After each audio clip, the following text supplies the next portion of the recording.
Mga kababayan, ako po si Captain Jerome Hoxon Hakuba, Officer Das 146467 AGS Philippine Army. Ngayon po is November 30, 2025 at ngayon po ang cut-off ko bilang isang aktibong sundalo. Na-discharge po ako due to my disability. Ako po ay totally blind. Nasabugan po ako ng bomba sa Mindanao during our combat operation against the BIFF. At ako po ay pumasok sa sundalo na buo, kompleto. But ngayon po, lumabas ako na wala nang paningin. Subalit, ang sabi ko po ay hindi nawala ang aking paningin. Ibinigay ko lang po ito sa ating bansa. Isang karangalan po ang mabulag para sa ating bayan. It's an honor to be got wounded for our country. So what kung nawala ang aking paningin? The important is I did something for our country. I believe that I did my part as a soldier, as your soldier. Kahit ano po nang nangyari sa akin ay hindi ko po pinagsisisihan.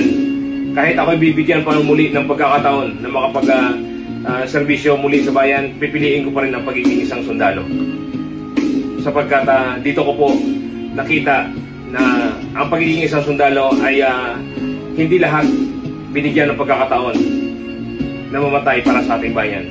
Ika nga ng ating dating Pangulo.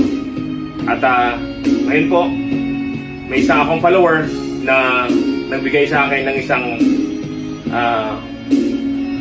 token at babasahin po ito ng aking anak.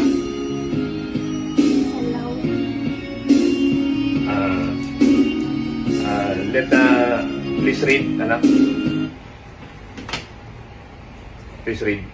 Read or describe ko muna. Ano nandyan? Ito yung logo ng AFP. Okay. Sa gitna. Tapos sa baba yan dito may nakalagay Jerome J. Hakuba, Captain O-146467. Tapos may open and close parenthesis INF PA 09-15-10-30-20. Date yan, date. And then sa likod. Meron pa sa likod. Okay. Ano nakalagay sa likod? For your unwavering service and sacrifice to the nation, Rangers lead the way.